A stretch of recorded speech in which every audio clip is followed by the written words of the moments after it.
Hi, this is Randy Finney with Right Side of the Chart, and this is a mid to late session update for Tuesday, March 14th, 2023. It's 2:42 Eastern Time as I'm starting the video. I'm going to do another update on the equity markets. When there's a lot of volatility, the markets are moving. That means that the charts and the technicals are changing. New levels to watch are forming, and I'll also sometimes come up and notice some levels that I might not have covered before. So I'll get to the index charts in a second. I'm going to start out here with just some of the banks. As I showed you the other day, what I'll do at times like this, when there's a lot of movement, something going on in a sector, particularly the something important like the banking sector. I've had calls from actually a couple friends, family members lately, worried about, hey, should I, do I have too much money in the banks? What do I do? Should I, take some out, put it here? And so I know that's got to be on people's minds right now. And for the most part, there's plenty of ways, even at one bank, to have to expand the $250,000 FDIC coverage simply by the way you title accounts, put beneficiaries on there, POD, payable on death, joint accounts, individual accounts, and then at the end of the day, if you're still over the 250 limits for each of those accounts, you can certainly put it somewhere else. But I'm going to just go over, and this is what I'm looking at and watching. It is my belief that we're still in the early stages of the implications of not just the recent Fed hikes. That's what's kind of being talked about in the headlines, but more so we're coming off what's really about 15 years of virtually free to extremely easy money and excessive liquidity pumped in the system. So as I said in one of the recent videos, had we gone down to zero rates like we did in 2008, and we were there for a little while, even a couple of years, and then come back up to a normal rate or to the rates we're at right now, because what you might hear from some bulls is historically these rates aren't very high, and they're not. I remember when CDs and bonds and mortgages were quite a bit higher, just through my professional career. So however, the thing is, after 15 years, those low rates kind of get ingrained. The system, the financial system as a whole, becomes dependent on those rates. And I don't believe, or I do believe, there are going to be longer term repercussions. As we know, the Fed's in a pickle. If they start cowing down, which I told you the day that we had the Silicon Valley Bank failure right there. To me, immediately we went from better than 50% chance of a 50 basis point hike. Up until that day was whether we're going to get a quarter or 50, and I believe the market was leaning towards the 50, the Fed funds futures. And then to me, it immediately flipped it at best 25, and now that's what the market's talking about: either zero, possibly no rate hike, or 25, just based on the fact they broke the financial system. And again, this is to me just a series of ongoing cracks that are getting bigger and bigger. It started out with various crypto-related institutions, and now we're looking at two banks that were, until just the other day, not deemed systemically important. They weren't part of the stress tests. They weren't deemed to be important systemic failures if they were to go under. And then of course the Fed pulled that card out because they could, and decided that they were all of a sudden. The interesting interview, if you want to check it out, on Wall Street Journal yesterday, they interviewed former FDIC chairman Sheila Baird. You might want to watch that one. Some good stuff in there. Anywho, I'm just going to do what I do is I pulled up a watch list of various banks here, and I click through. I have them sorted by those down, and again, on this particular watch list. But these are the ones, and I do this because it can give you a heads up. The Fed, came out with, and the FDIC, and a pretty strong backing. I'm sorry, the Fed really, and they've pretty much allow banks, they can borrow, they can no longer do they have to worry about their treasuries being underwater. They pretty much backstopped most of the banks. But as I said, it is, me reading the fine print, listen to the details. It's completely a net negative. In other words, where we are today and what happened over the last, several days, working days here and over the weekend and late last week, puts the banking sector and the economy as a whole in a much more precarious position than they were before this happened. Okay, so a lot of the ones that have been short up, you can see that they've returned. Most banks are trading up today, the vast majority, but there are quite a few down. And again, why I'm doing this tells you where something's wrong, okay? Because of this bank, and I'm just and I haven't done any due diligence, by the way. I'm just pointing this out, and you might want to do the same. Check your bank, and when you see deviation from the norm, in other words, you'll see a lot of them whip down in the last few days since Friday, and have whipped back up. They still have broken down. They're still in bearish technical postures. They still just recently broke down, and I think over time, this is just a little relief rally, probably overdone. They'll work their way down, but it's the ones that aren't rallying back today and yesterday with the Fed backstop. So something's going on there, and this is one of them. TCBS, Texas Community Bank Shares. Again, I'm not commenting toward fundamentals. I don't know anything, but the smart money right now, trust me, there's a lot of hedge funds, a lot of institutions, pension funds, mutual funds, those that hold these or have any stake in these companies, as well as those that don't have a stake. Those looking, the hedge funds and those that'll short and take advantage of these situations. I'm just kind of drawing out there, but these are the ones that are down today. And despite there was yesterday's snapback, and now they're starting to come under additional selling pressure. So that's not a good sign. It just tells me that these are the ones that may have bigger problems than the others, is what I'm trying to say. All right, hopefully that makes sense. This one's down another 15% today. They all had the big reversal candles yesterday because it all happened so fast. It takes the street, these fund managers and analysts a little time to parse through all the numbers and dig through balance sheets and 10Qs and all that stuff. So there's MSVB, Mid Southern Savings Bank. This was thinly traded, must not be a very big bank, but look, something's going on with this one. Here's the candle, you can't see it's down here, another 14% today. So these are the ones that, for whatever reason, that backstop apparently isn't helping them. Remember, there's more to that. Okay, they're being backstopped on their securities holdings, but everyone's going to start digging into loan. The portfolio, how solid their loan portfolio is, and I started taking a look. If I can get to it without going off on too many tangents, it is related. I went into Redfin. You can do this on Zillow and some of the others, and I've looked at the trends in some of the biggest markets, some of the hottest markets. Miami, that's where I'm originally from. I still have a lot of family and friends there, so I'm very in tune with what's been going on in that market. And I'll show you a couple charts in a second here on that. And there's some banks that have exposure there, and they're showing it as well. So I think that's going to be the next shoe to drop. The Fed can only do so much, but when the real estate market and the housing market continues to roll over, which it clearly has done, there's a lag effect here when rates start shooting up, especially in the housing market. A lot of contracts are already in play. People are in motion. They sold one house up north or had it listed. They were planning to move down here. Rates started shooting up, but the wheels were in motion for that move. So those things aren't instant. Things like the housing market, but the turn is clearly in when you look at just about any chart or graph. Again, I'll get to that in a second, show you a few more of these banks that are really, again, when you see these choppy looking candles, that's very thinly traded. These aren't very big banks. They're very small by market cap, or you wouldn't see these kind of again, I call them choppy little spotty candles, but I'm pointing out the ones that for whatever reason are still selling off today. Again, there's other issues in a lot of these, most likely, or they wouldn't be falling after the backstop, the parent backstop.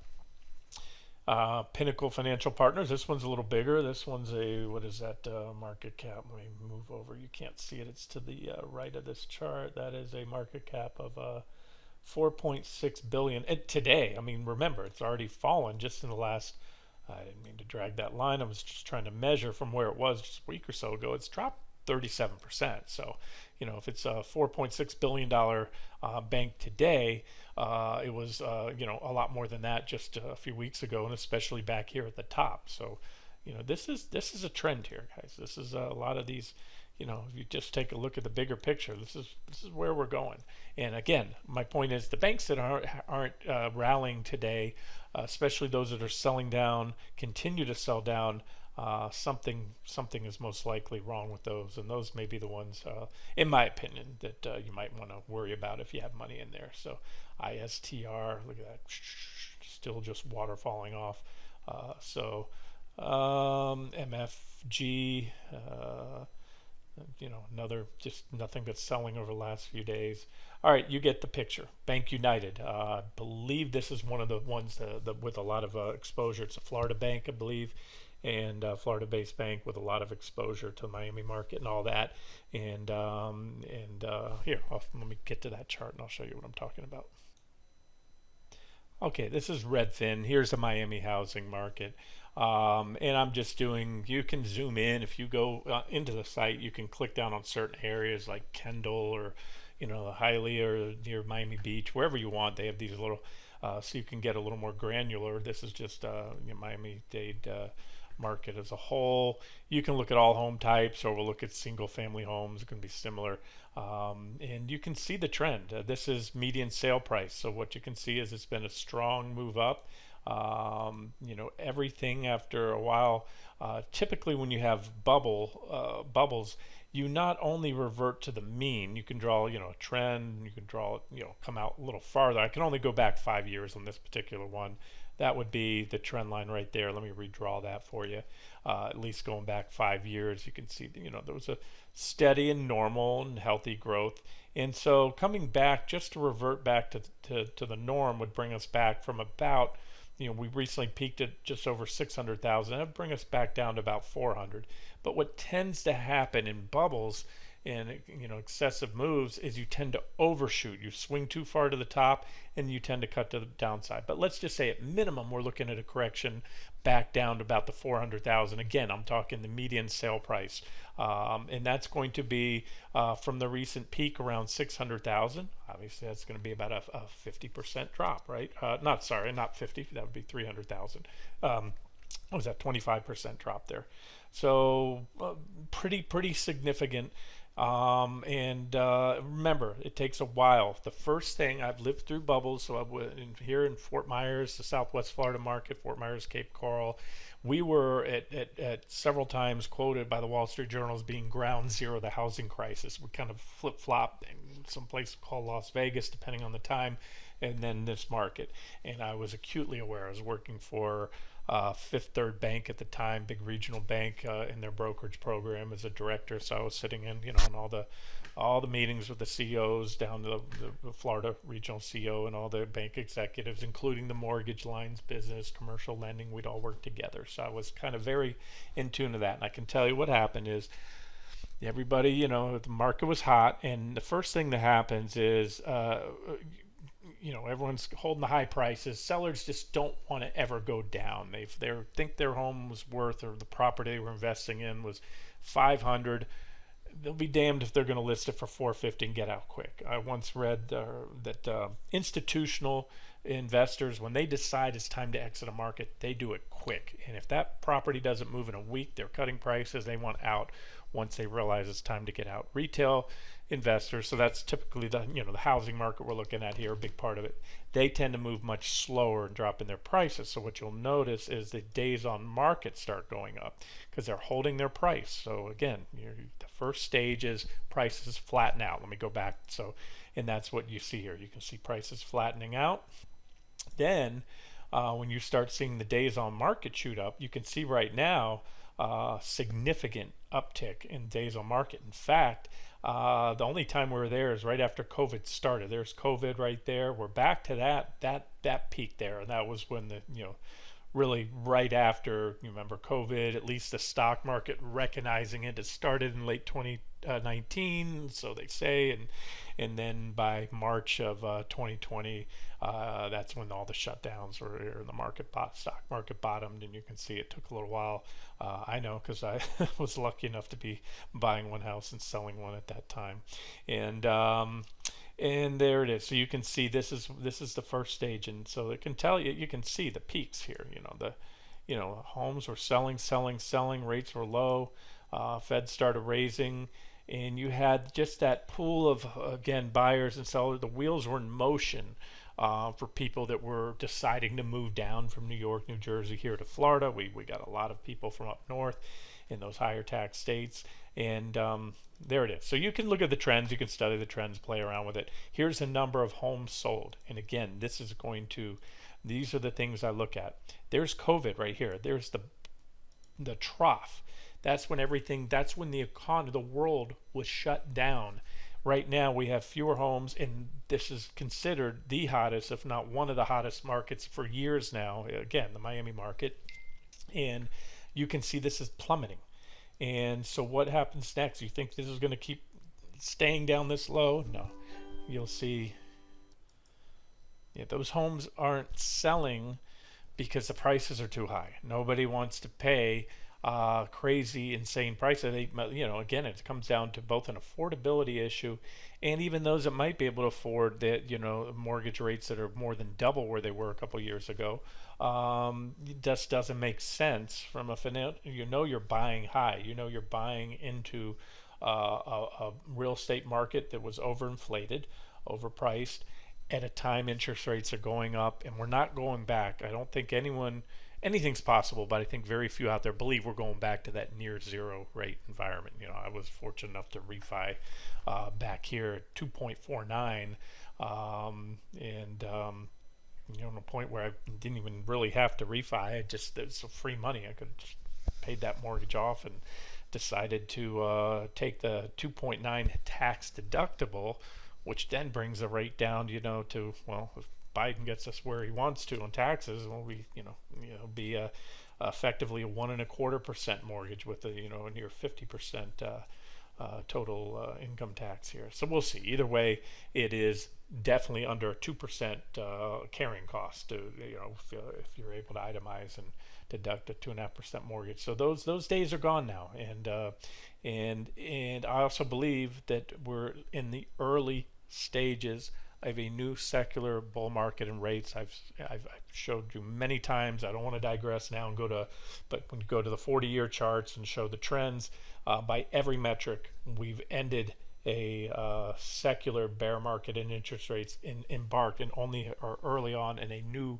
bull market of rising rates, which will be a continued headwind, if I am correct, of course, continued headwind for both the economy, the housing market, and the stock market. So anyway, play around with these numbers. Go to your area. Go to the hot areas. That's what's really going to make an impact on on the markets and the economy. And where I was going, again, this seems kind of tangential, is you look at the Miami market, you look at banks that do business there, you go to any hot market you want, and that will probably be the next thing you start to hear about, because all I've heard about forever and a day now, and I'm talking about the last few months, is just this economy. It seems like the experts, pundits, have resigned themselves that the consumer is just completely bulletproof, will never roll over. The banks are in great shape. They have great loan quality.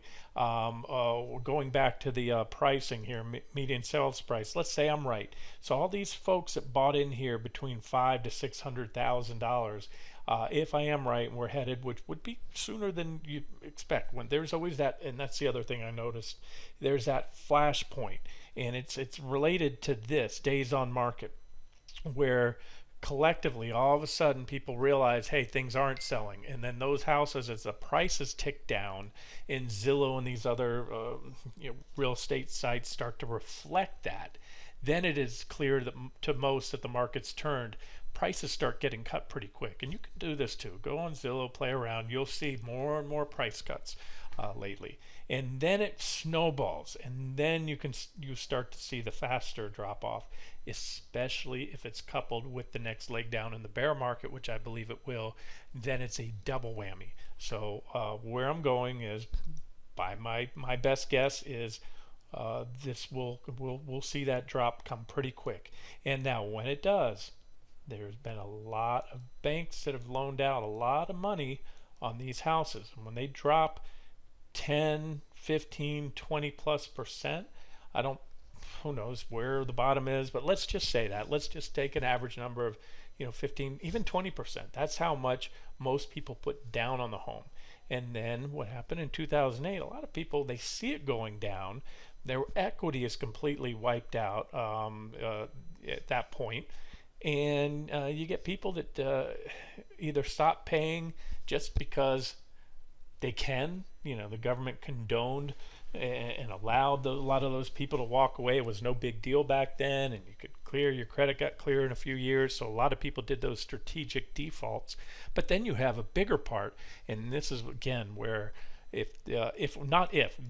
when the jobs market rolls over and starts to clearly trend lower, and it's already started to turn, that's when you get people that there are many people that will continue to pay a mortgage even if they're underwater because they know it's the right thing to do. You go to a bank, it's not a person that you know, but you have an obligation. They lent you money and you're going to pay it back, or you want to stay in your home even if you're not a virtuous person. But there will be those people that want to hold on to the home but can't because they lose their jobs. So these are the things to watch, and it's all kind of factoring together. So right now, that's where I see things going. If I see all this stuff kind of turn around, and the stock market's a big part of it too. It really comes back to that, because if the stock market can rally up, the consumer will hold on longer. And when their 401k is rising, if the stock market can rise another 20-30% over the next year or so here, yeah, people are going to feel more flush, and they are more flush. They have more money put away for retirement, more money if they need to tap into that, whether it's 401k money or their stock portfolio outside of that. But it goes the other way, you are going to see defaults spike up, and do not be surprised how fast that can happen. Consumer sentiment can and will often turn on a dime, and those sentiment surveys are also lagging indicators. They're really concurrent indicators with the stock market. Stock market goes up for a few months, consumer sentiment goes up. Stock market drops, you have a correction, consumer sentiment plunges. And then ultimately, and we're seeing the roll in the job market, and I think it's all going to tie in here. So that's kind of my hybrid there between technical and fundamental analysis. Now let me get to the charts. Show you where we're at. This is the same 60-minute chart I got out to you this morning on the NASDAQ 100. We have this downtrend here now. Right now, a little minor downtrend line. Let me change the color right there. Almost a perfect tag of that, which was just shy of R2. I gave you these levels. We're now back down to the bottom of the R1 zone. When we got here, that's when I threw out that IWM or RTY short trade as well. We were at resistance there. We're at resistance on the S&P 500. That's resistance on the NASDAQ 100. And as I indicated this morning, I'm favoring, this is certainly a potential bounce zone all the way up to there, these targets, but I wouldn't hold out to that. I made a comment to somebody in the comment section. I wouldn't bet on us going that high.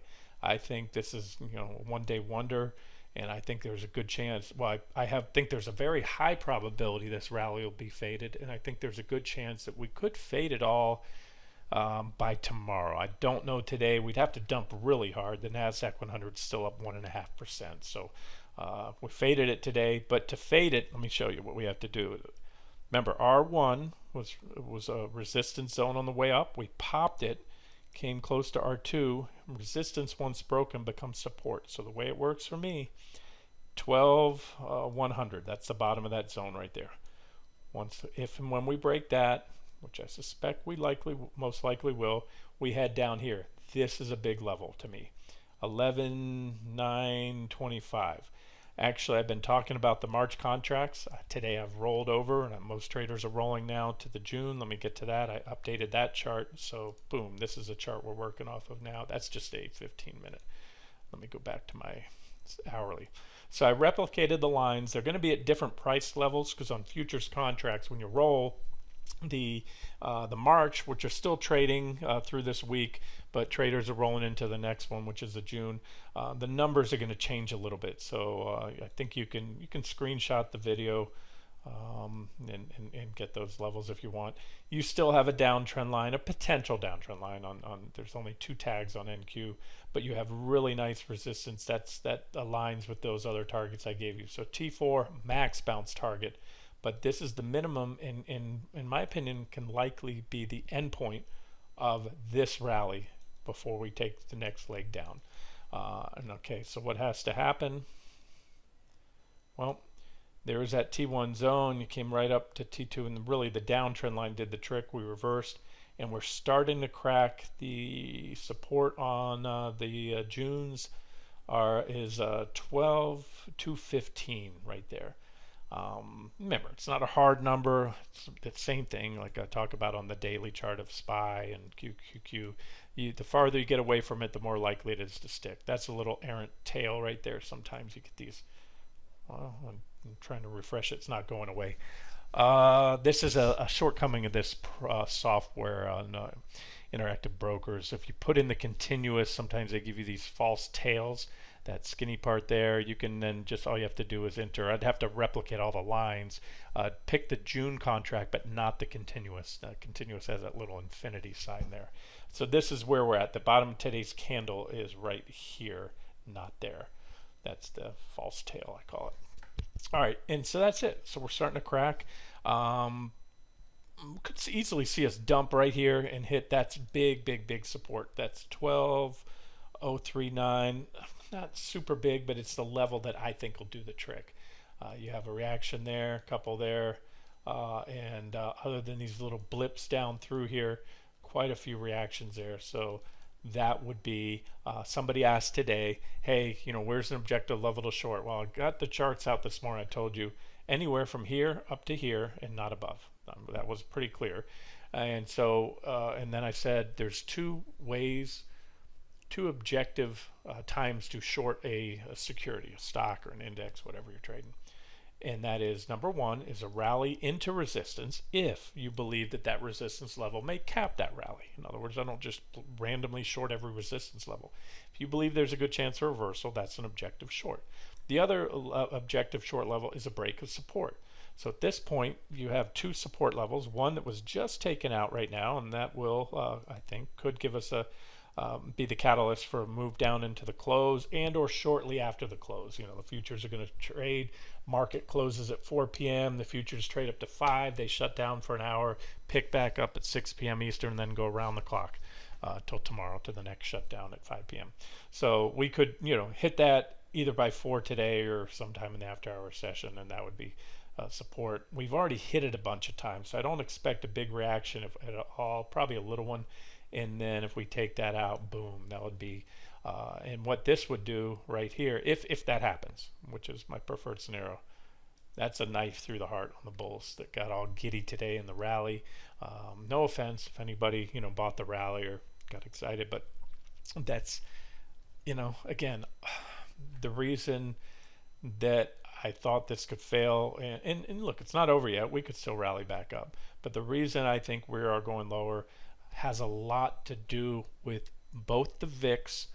Gave you that trade idea, and that was timely. If you took that, we were right here back testing, and right now so far you're good for about an 8% plus pop, and that's I just talked about objective levels to go short, and same thing in reverse, going long.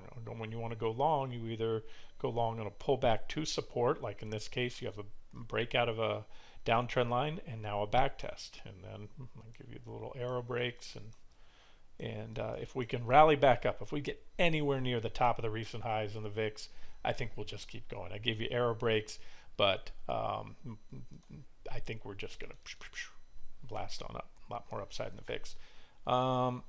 And the other way to go long, of course, is a breakout above resistance. So again, we've already hit this resistance level, and now it's even more valid, the one we hit yesterday. I pointed out 2740 right there.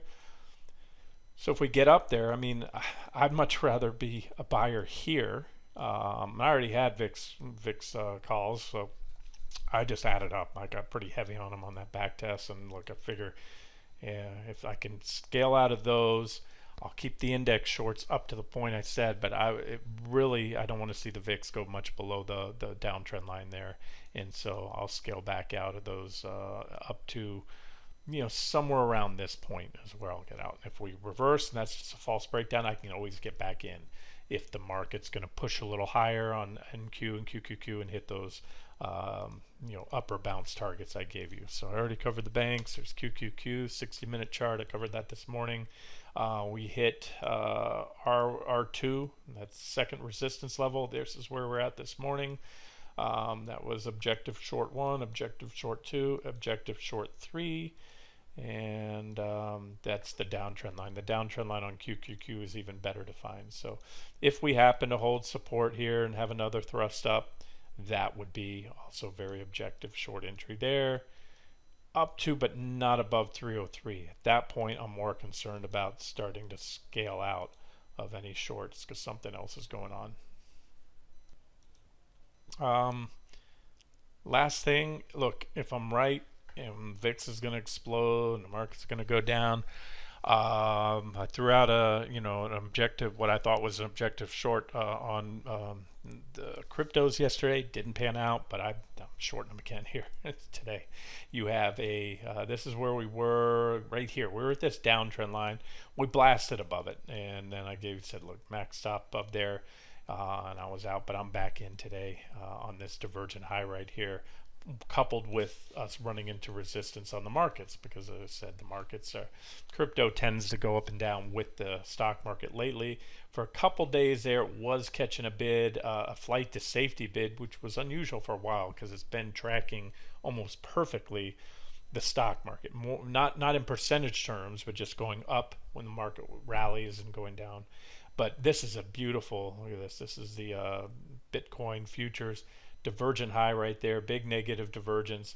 And I think there's a lot of hot air to come out of crypto.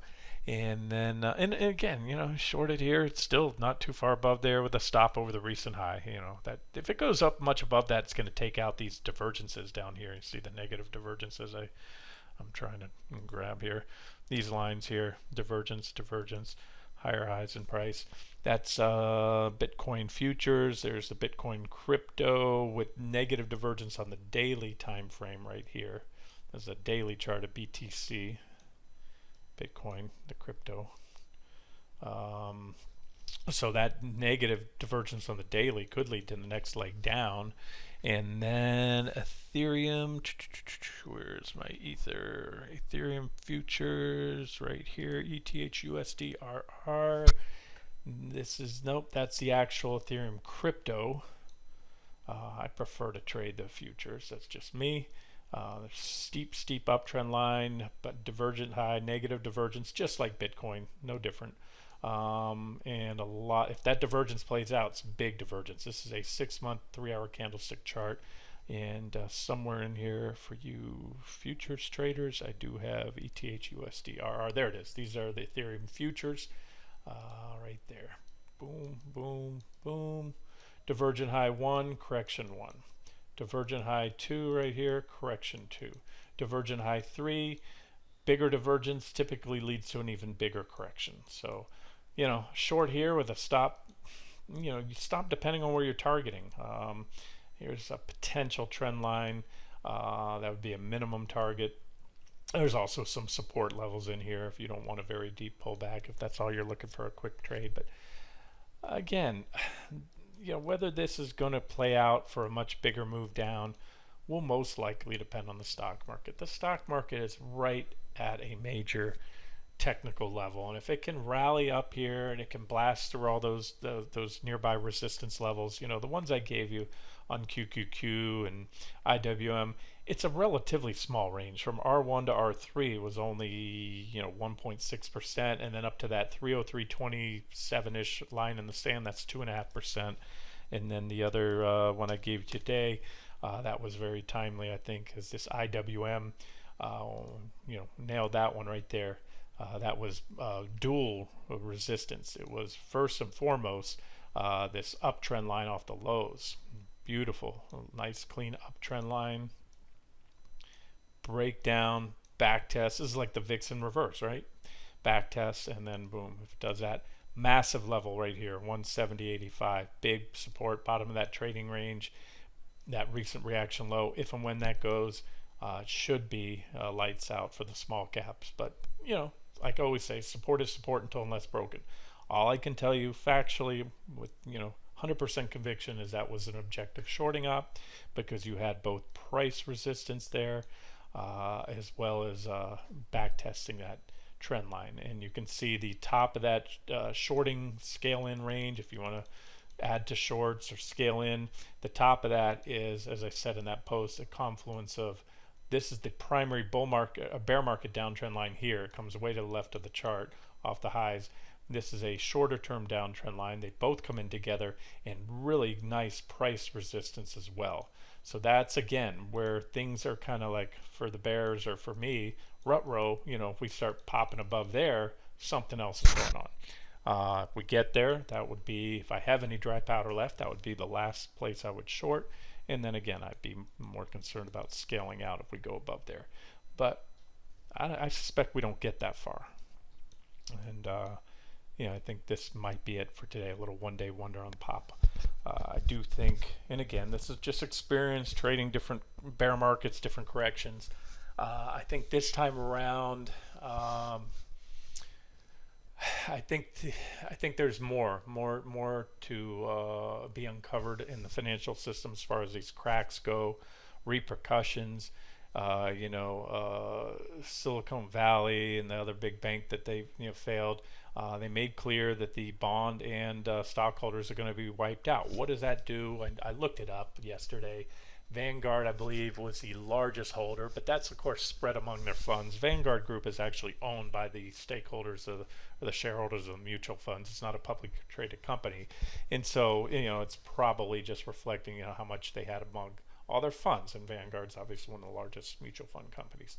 And then there were some quite a few other private equity companies.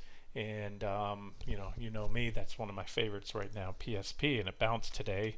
So there was an objective entry, and we also hit T2 yesterday. Remember, that's where each and every target a reaction's likely. T2 we hit, we bounce, still an objective short up to really technically up to the downtrend line if we want to go up and back test there. I'd rather not get up there. I don't think it will. Max bounce target 1030. That's where I'd be comfortable adding on to any shorts or going back into if you covered at T2. But I will most likely extend and add additional targets. T3 still hasn't been hit. That's down here about 928. And I just wanted to say that, yeah, I think you could, add back any shorts you covered anywhere from where we are right now up to that former T1 level at 1030. And let's see, we might have a little downtrend line forming as well. We'll see if we do rally up. All right, let me wrap it up here. See where we close the day. I don't expect any big fireworks, nor would I be surprised if we dump hard into the close. Right now, we're just kind of holding up around that support level I showed you earlier. Well, you see it better. It shows better on NQ. That's the March. This is the new ones, the Junes. Right about, we're still right about there. And on the March, yeah, right about at support, a little below it. So this is my micro preferred scenario, that now that we've taken that level out, we're going to come down here to at least that one more test to that 11,925 level again on the March, and then ultimately going to break it. I'll wrap it up here and get the video out to you guys. This has been Randy Finney with Right Side of the Chart. Have a great day.